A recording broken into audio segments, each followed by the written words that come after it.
किसान वाणी कार्यक्रम सुननी सभी श्रोता लोगन के नारायण दत्त पाठक एक नमस्कार। यो कार्यक्रमक प्रायोजक छन कृषि एवं किसान कल्याण मंत्रालय भारत सरकार। श्रोताओं, हमारे भारतीय अर्थव्यवस्था में कृषि बहुत ठुल योगदान छे और कृषि जो नींव छे वो मानी जाए पशुधन। पशुधनक बिना हम सफल कृषि कल्पना ले नहीं कर सकें, किलकि हमार जो पशुधन छन उनने बेटी हमन के अपन खेतन में डालना लीजिए खाद मिल जाए, कंपोस्ट खाद हम तब बढ़ा सकूँ जेल हमारे खेत एक उर्वरा शक्ति में वृद्धि हों और भूमि की जो उर्वरा शक्ति है वो कहीं कोई नुकसान नहीं पूजन और में उपजनी जो फसल हों वही गुणवत्ता ले बेहतर बनी रहूँ। किलकि पशुपालन के हमेशा किसानों की सामाजिक आर्थिक स्थिति के सहारा देनी वाव उनके मल उठोनी वाव एक महत्वपूर्ण कारक मानी जाते रहूँ। पूरे वर्ष अतिरिक्त और स्थिर आय लुणक लीजिए पशुधन बहुत ठुल काम करें। अगर हम पशुधन के लाभ एक बात करनो तो ये बेटी हमन के बहुत सारे लाभ प्राप्त होनी, जनन में भोजन, आय, ऊर्जा और उर्वरक प्रमुख छन। महत्वपूर्ण संसाधनन में हम इनर प्रयोग करनो यो सिर्फ न केवल खेती निर्वाह के आय उत्पादक उद्यमों में बदलने में मदद करनी बल्कि गरीब परिवारों के बाजार अर्थव्यवस्था में ले शामिल करनी। तो यह पशुधन एक सुरक्षाकरण हम सब लोग ने जिम्मेदारी हों और जब जब मौसम बदई पशु ने जो पालतू हमार पशु छन घरन में हम उन्हें स्वास्थ्य देख रेख करूँ और उन्हें टीकाकरण बखत पर करूँ तो जैसे हम अपन स्वास्थ्य देखभाल करनू उसके अपन पशुधन और अपन खेतक माटे के लिए हम हमेशा देखभाल करते रहूँ तो निश्चित तौर पर हम सभी किसान भाई लोग ने आय में बेहतर होने की उम्मीद कर सकूँ। कार्यक्रम में हम अगिल के आप लगे बातचीत करते रहूँ। एल आप सुन लग रही हैं एक कुमाऊनी लोकगीत, गाय कलाकार छन रमेश जोशी। बादल गड़गड़ाना सर्ग बादल गड़गड़ाना सुवा झोला को तण मना रे हो सुवा झोला को तण मना रे हौली गिरी डनकाना हौली गिरी डनकाना सुवा झोला को तण मना रे सर्ग बादल गड़गड़ाना सुवा झोला को तण मना रे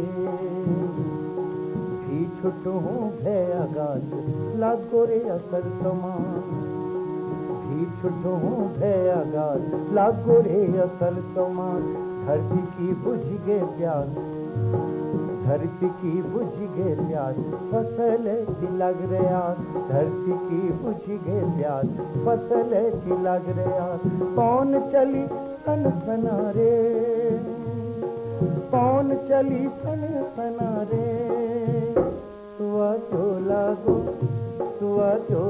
को तण मना रे ओ सुवा झोला को तण मना रे हौली गिरी डनकाना हौली गिरी डनकाना सुवा झोला को तण मना रे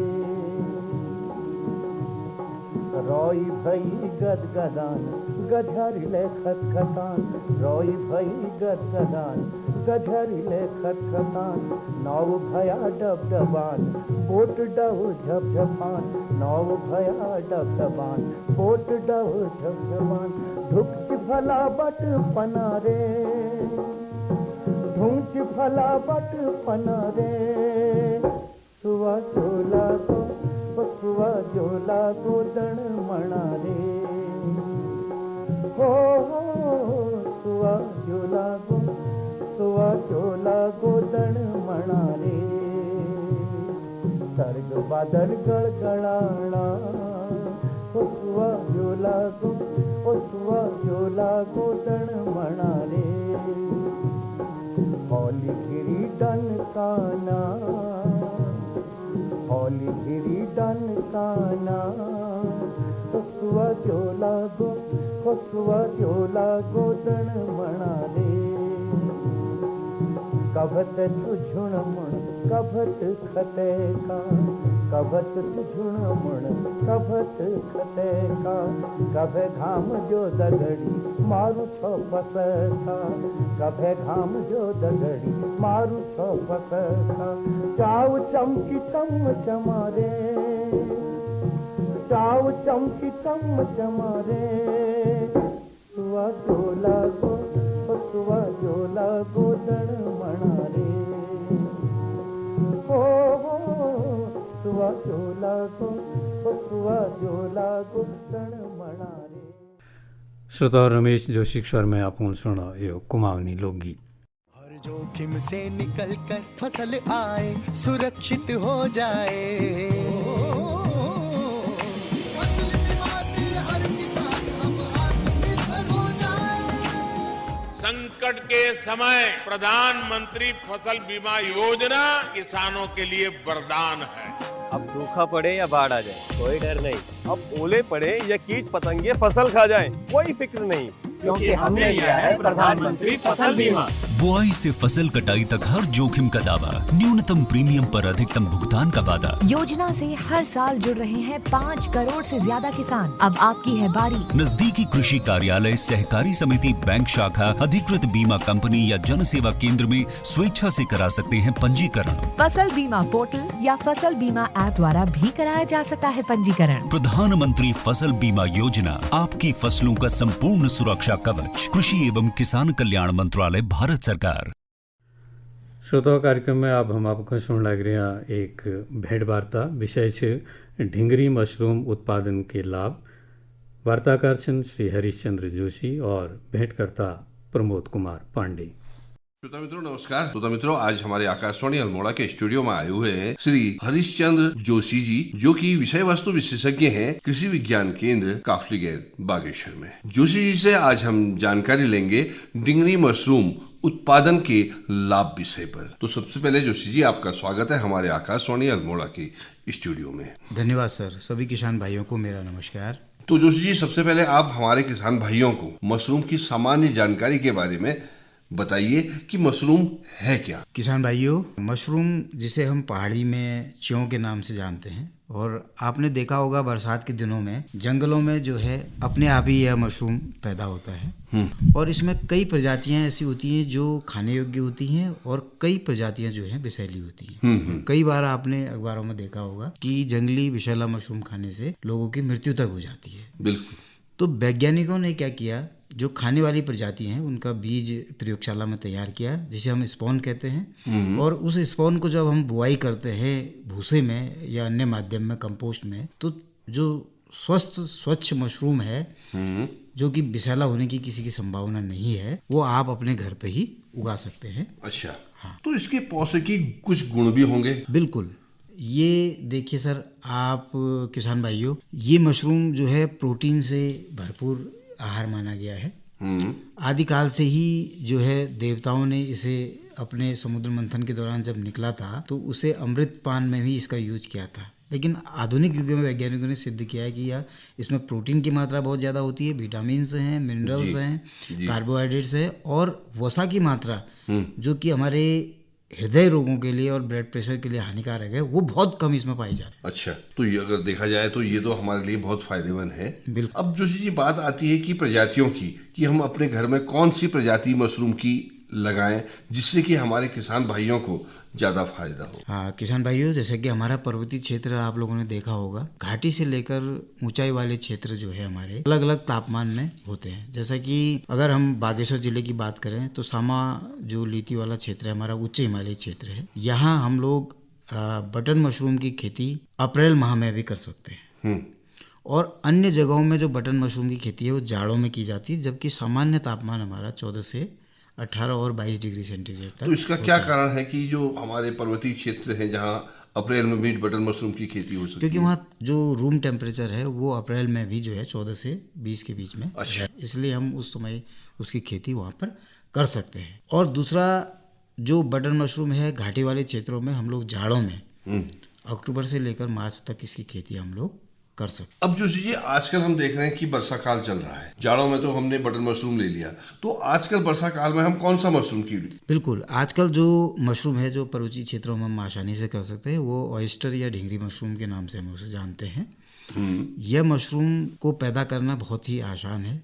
जहाँ बटन मशरूम में हमें कंपोस्ट की आवश्यकता होती है, लेकिन ढिंगरी मशरूम में हमें सिर्फ गेहूं के भूसे या अन्य धान के पुआल या जो हमारा लोकली अवेलेबल मड़वे का है, सोयाबीन का नलवे हैं, उसमें भी ये जो है आसानी से हम उगा सकते हैं। तो ये समय जो है हमारा ढिंगरी मशरूम का है। अब एक बात आती है प्रशिक्षण की, तो क्या हमें ढिंगरी मशरूम उगाने के लिए भी प्रशिक्षण लेना पड़ता है कहीं से? बिल्कुल, देखिए कोई भी उद्यम शुरू करने से पहले किसान भाइयों को यही सलाह है, वो चाहे मशरूम का हो, चाहे मधुमक्खी का हो, चाहे आपका फल उत्पादन का हो, सब्जी उत्पादन का हो, जो उसकी तकनीकी संस्थाएं हैं। जैसे हम अभी बात करें तो हमारा कृषि विज्ञान केंद्र जो कि भारतीय कृषि अनुसंधान परिषद विवेकानंद पर्वतीय कृषि अनुसंधान संस्थान अल्मोड़ा के अंतर्गत आता है, वो मशरूम के प्रशिक्षण देता है। उसके अलावा हमारा विवेकानंद पर्वतीय कृषि अनुसंधान संस्थान अल्मोड़ा में इसके प्रशिक्षण की व्यवस्था है। राज्य सरकार का जो ज्योलिकोट में बहुत पुराना एक इंडो डच मशरूम परियोजना चलती थी, उसका प्रशिक्षण केंद्र ज्योलिकोट में है।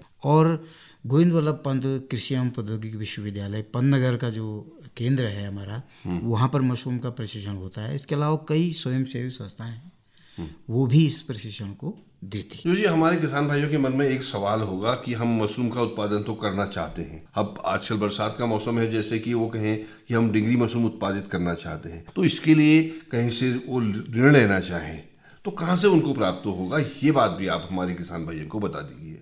बिल्कुल, कोई भी उद्यम अगर हम छोटे स्तर पर शुरू कर रहे हैं तो हम अपने से व्यवस्था कर सकते हैं, लेकिन जब हम बड़े स्तर पर जाते हैं तो हमें ज़रूर जो है फाइनेंस की आवश्यकता होती है, ऋण की आवश्यकता होती है। तो उसके लिए पहला प्रक्रिया है कि किसान भाई कहीं भी संस्थाओं से, जो भी संस्थाएं हैं हमारी, कृषि विज्ञान केंद्र है, चाहे ICR का है, चाहे पन्नगर का है, यहाँ से अपना प्रशिक्षण लें। प्रशिक्षण के उपरांत उन्हें एक प्रमाण पत्र जारी किया जाएगा, जिससे कि यह बात सामने आएगी कि आप इस व्यवसाय को करने में तकनीकी रूप से सक्षम हैं।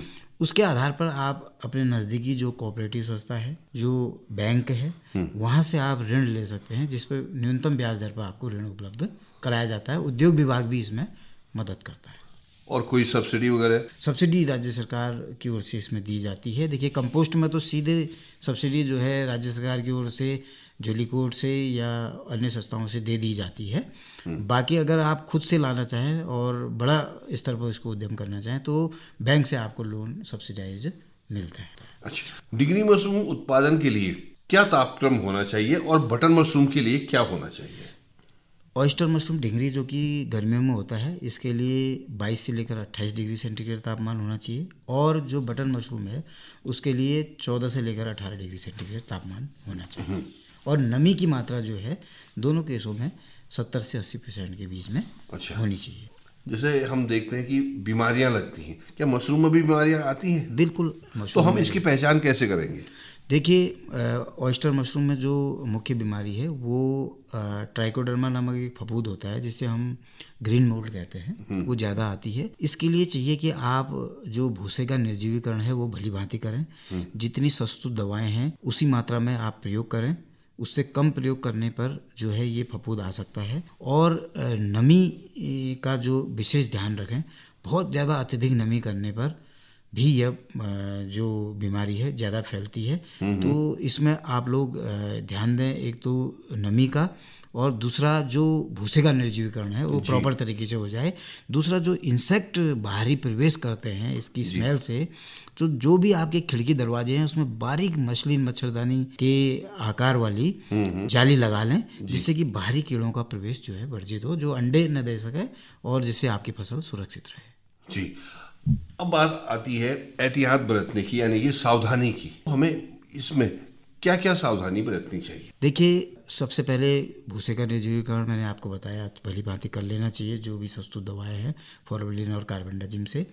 उसके अलावा जो स्पॉन आप लेते हैं किसी भी संस्था से, क्योंकि जो मुख्य बीमारी फैलने का कारण होता है वो बीज होता है, जो इसके बीज को हम स्पॉन कहते हैं। बिल्कुल बिल्कुल। और वो बीज अगर संक्रमित है तो आपकी फसल भी संक्रमित होगी। तो जिस भी संस्था से आप बीज लें, चेक कर लें कि उसमें जाल प्रॉपर फैला है, कोई काला, हरा, पीला धब्बा न हो, और उसमें स्मेल जो है कोई बदबूदार स्मेल ना आ रही हो, मशरूम की सही स्मेल आ रही हो, तो उसी प्रकार के स्पॉन को आपने खरीदना है। जी, अब जोशी जी, आप हमारे जो और किसान भाई हैं, हमारे युवा भाई हैं, वो मशरूम का उत्पादन करना चाह रहे हैं, डिग्री मशरूम का, तो उनसे आप क्या कहना चाहेंगे?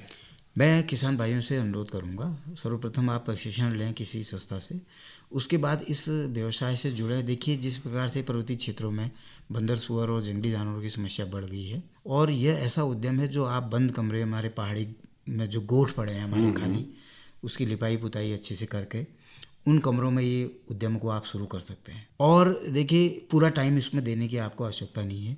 सुबह आपने तुड़ाई की, उसके बाद आपने पानी दिया, फिर आपने कमरा बंद करके अपना दूसरे व्यवसाय में निकल गए। कितने दिन में तैयार हो जाती है डिग्री? बिल्कुल, जो बुआई के लगभग 15 दिन के अंदर उचित तापमान मिलने पर ये इसमें माइसीलियम पूरी तरह फैल जाता है। अच्छा। और जब हम माइसीलियम फैल जाता है, उसके बाद इसके बैग को ओपन करते हैं, कट करते हैं और पानी देते रहते हैं। लगभग 5 से 6 दिन बाद इसके पिनहेड से निकलने लगते हैं और अगले 1 महीने तक ये मशरूम निकलता रहता है। और 3 से 4 तुड़ाई, 5 तुड़ाई तक हम इसको आसानी से कर सकते हैं। तो ओवरऑल इसका जो पूरा फसल चक्र हम की बात करें, 2.5 से 3 महीने में जो फसल चक्र है वो तैयार हो जाता है। और 1 क्विंटल सूखे भूसे से लगभग हम 60 से 70 किलो मशरूम की पैदावार ले सकते हैं। यानी कि अगर हम हमारे किसान भाई इसको करें तो अच्छा फायदा वो उठा सकते हैं। बिल्कुल। तो जोशी जी, आप हमारे आकाशवाणी अल्मोड़ा के स्टूडियो में आए, डिंगरी मशरूम के बारे में आपने हमें जानकारी दी, इसके लिए आपका बहुत बहुत धन्यवाद। ढींगरी मशरूम उत्पादन के लाभ, श्रोताओं, ये विषय पर लाभ सुनी भेंट वार्ता। वार्ताकार श्री हरिश्चंद्र जोशी और भेंटकर्ता जी प्रमोद कुमार पांडे। कार्यक्रम में आप को सुन लग रहे हैं एक संदेश। कपास उत्पादक किसान बहनों और भाइयों, हमारे देश में कपास की उत्पादकता अभी काफी कम है और बीच में बीटी कॉटन की भी वायरस अटैक के कारण उत्पादकता लगातार घटी है। कपास का उत्पादन कम होता जा रहा है। इसके कारण किसान भी संकट में है। हमारा संकल्प है कपास का उत्पादन बढ़ाना, उत्पादन में आने वाली लागत को घटाना, अच्छे बीज, जलवायु अनुकूल जो हो और वायरस अटैक का मुकाबला कर सकें। इसके लिए 11 जुलाई को प्रातः 10 बजे कोयम्बटूर में हमने एक बैठक बुलाई है, जिसमें कपास उत्पादक किसानों के प्रतिनिधि, किसान संगठनों के प्रतिनिधि, ICR के जाने माने सभी वैज्ञानिक, स्वयं DG ICR, कपास उत्पादक राज्यों के कृषि मंत्रीगण, राज्य सरकार के अधिकारीगण और कपास उद्योग से, काटन उद्योग से जुड़े हुए प्रतिनिधि एग्रीकल्चर यूनिवर्सिटीज के लोग भी रहेंगे। बहनों और भाइयों, हम गंभीर चिंतन कर रहे हैं कि कपास की उत्पादकता, गुणवत्ता कैसे बढ़े। इस संबंध में अगर आपके कोई सुझाव हो तो कृपया करके टोल फ्री नंबर हमारे विभाग के, कृषि विभाग के 1800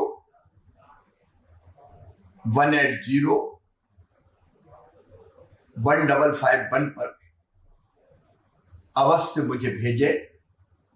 मैं आपके सुझाव को अत्यंत गंभीरता से लूंगा और मिलकर कपास के उत्पादन को बढ़ाने के लिए हम रोड मैप बनाएंगे। बहुत बहुत धन्यवाद। श्रोताओं, यो संदेशा के बाद अब हम बात करनू हमार जो कृषि है वही में जो अपशिष्ट पदार्थ होनी उनर उपयुक्त निस्तारण हम कैसे कर सकूँ। अगर हम कृषि जो अपशिष्ट पदार्थ छन उन्हें प्रकारक बात करनो तो द्वि प्रकारा कह सकनी। एक तो वो पदार्थ छन जो हमार पशुधन बटी हमार कहीं प्राप्त होनी, और उनर हम निस्तारण बहुत पहले बटी करते हों लाग रहा, जैसे कंपोस्ट खाद बढ़ोण में छे, जैविक खाद बढ़ोण में छे, और बहुत सारे जाग में बीज शोधित करना के लिए गोमूत्र के लिए प्रयोग करी जा, और कति कति कीटनाशकों तौर पर ले गोमूत्र प्रयोग करी जा। तो हम वही निस्तारण वही प्रकार कर सकनों, और जहाँ हम कंपोस्ट खाद बढ़ना के लिए अपन पिट बड़ा रखनों तो वही में हम गोबर और गोमूत्र वगैरह सब कुछ वही में डाल बे, और उनमें जो कृषि जो दूसर जो क्षेत्र है जैके बटी फसलन बटी हमन के बहुत सारे अपशिष्ट पदार्थ पैदा जनी हमन के प्राप्त होनी, तो हम उनर प्रयोग एक तो करनो कि हमार जो पालतू मवेशी होनी जानवर होनी हम उनार चार में प्रयोग कर दिनूँ, जैसे धाना पराव हो या फिर गेहूँ नयो हो या फिर भट गहत इनार सब कुछ जो इनार जो डंठल होनी हम उनर प्रयोग ले अपन जानवर नक चार में प्रयोग करनू। हरी चाराक दगाड़ सूखी हुई चार के हम मिला बेर काट बेर जानवर इनके खिलोनू तो उनार स्वास्थ्य के लिए कहीं बेहतर मानी जा। तो यो अपशिष्ट पदार्थनक जो निस्तारण छे उके हम अपन कृषि क्षेत्र का दगाड़ जुड़ी हुई जो काम छन जो नान उद्योग छन अगर उन्हन में करनू तो एक तरफ पर्यावरणिक दृष्टि सुरक्षित छन, और दूसरी तरफ हमारे जो किसान लोग छन उनार लीजी बहुत लाभदायक बनी, उन्हें आय में ले वृद्धि हों, और उनके जो निस्तारण करने जो लागत छे वो लागत ले बहुत कम पड़े या नेक बराबर लागे, कि हम अपन घरे में अपन खेतना का आसपास कृषि अपशिष्ट पदार्थनक निस्तारण करण में सफल है। जन कार्यक्रम में हम बातचीत अगिल का करते रोन अपन देखे।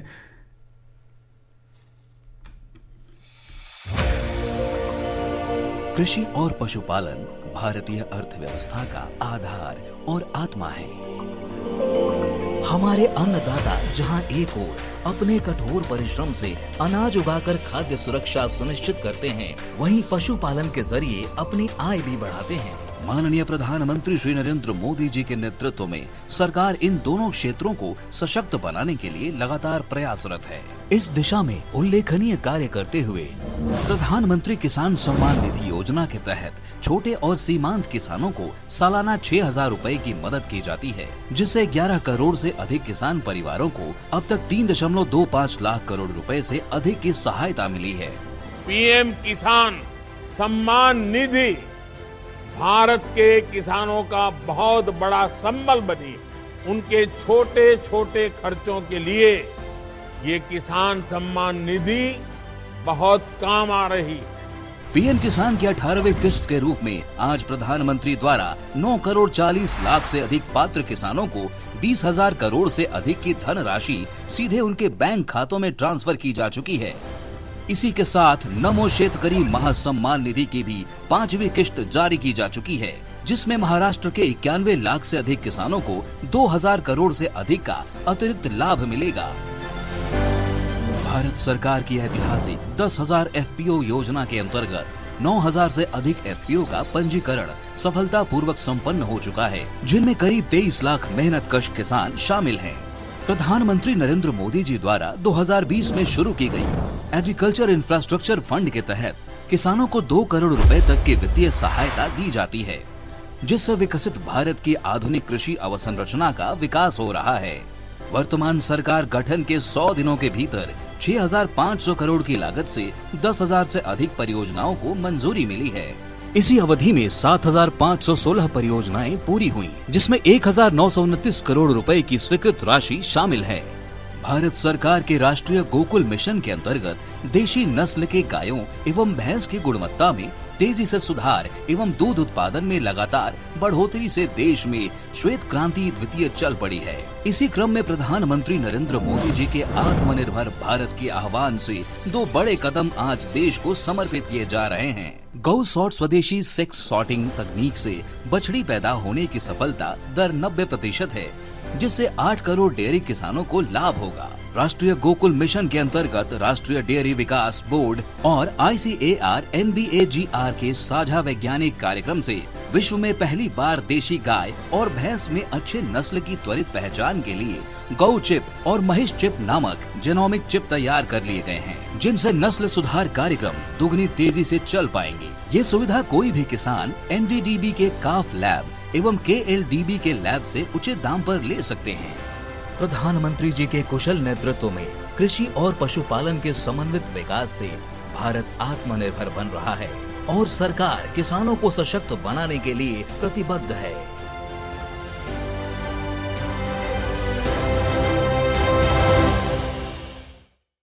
प्रधानमंत्री किसान मान धन योजना। मिलेगा पेंशन का सहारा, कृषक ना होगा बेसहारा, जुड़ेगा खुशियों से नाता, कटेगा सुख से बुढ़ापा, सुरक्षित होगा अन्नदाता, सुरक्षित होगा अन्नदाता।